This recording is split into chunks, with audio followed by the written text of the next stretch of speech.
సంగారెడ్డి పట్టణ కేంద్రంలో 12వ వార్డు ద్వారకానగర్లో నిర్మిస్తున్న సెల్ టవర్ను వెంటనే నిలిపివేయాలని 33వ వార్డు మాజీ కౌన్సిలర్ నాగరాజు, 12వ ward Congress party incharge Praveen Kumar కాలనీవాసులతో కలిసి జిల్లా కలెక్టర్ వినతి పత్రం అందించారు.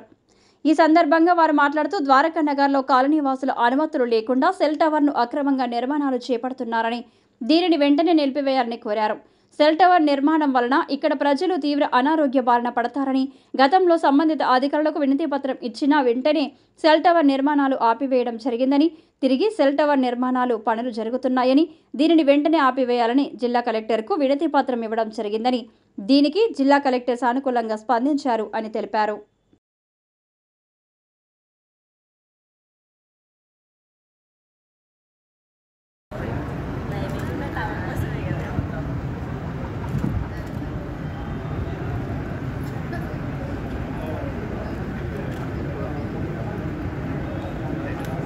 ఈరోజు సంగారెడ్డి పట్టణంలో బైపాస్ రోడ్లో గల ద్వారకానగర్ కాలనీలో ఏదైతే టవర్ నిర్మాణం చేస్తున్నారో ఆ టవర్ నిర్మాణం చేయడం వల్ల దాదాపు 1000 నుంచి 1500 కుటుంబాలకు దాని రేడియేషన్ వల్ల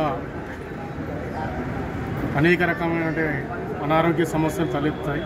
చిన్నపిల్లలు, గృహిణులు అక్కడ నివాసం ఉంటున్నారు. అది మధ్యతరగతి కాలనీ మరియు అక్కడ నివసించే వాళ్ళందరూ పేద మధ్యతరగతి చెందిన వాళ్ళు కాబట్టి అక్కడ వాళ్ళకి హెల్త్ ఇష్యూస్ పరంగా ఆలోచన చేసి ఈరోజు అక్కడ ఉన్నటువంటి వసంతనగర్ కాలనీ, ద్వారకానగర్ మరియు ప్రగతి నగర్కి చెందినటువంటి కమిటీ సభ్యులు మరియు మహిళలు అందరం కలిసి ఈరోజు గౌరవ కలెక్టరేట్ గారిని కలవడానికి రావడం జరిగింది. ఎందుకంటే దీనివల్ల ఎన్నో అనారోగ్య సమస్యలు కలుగుతాయి. రాబోయే రోజుల్లో ఇబ్బందులు చిన్నపిల్లలకు రేడియేషన్ ప్రాబ్లం వల్ల అనారోగ్య సమస్యలు తలెత్తాయి కాబట్టి వెంటనే కలెక్టర్ గారు స్పందించి అక్కడ ఉన్నటువంటి టవర్ నిర్మాణం ఆపాలి. అది నిర్మానుష ప్రదేశంలో ఏర్పాటు చేయగలరని చెప్పి మేము కాలనీ సభ్యులందరం కలిసి ఈరోజు కలెక్టర్ గారికి వినతి పత్రం ఇవ్వడం జరుగుతుంది. అదేవిధంగా మున్సిపల్ కమిషనర్ గారిని, అడిషనల్ కలెక్టర్ లోకల్ బాడీస్ గారిని కూడా కలవడం జరుగుతుంది. ప్రజల ఇబ్బందులను దృష్టిలో పెట్టుకొని వారు తగిన చర్యలు తీసుకొని నిర్మానుష ప్రదేశంలో వేయాలని చెప్పి కాలనీవాసుల తరఫున మేము కలెక్టర్ గారిని కోరుతున్నాం.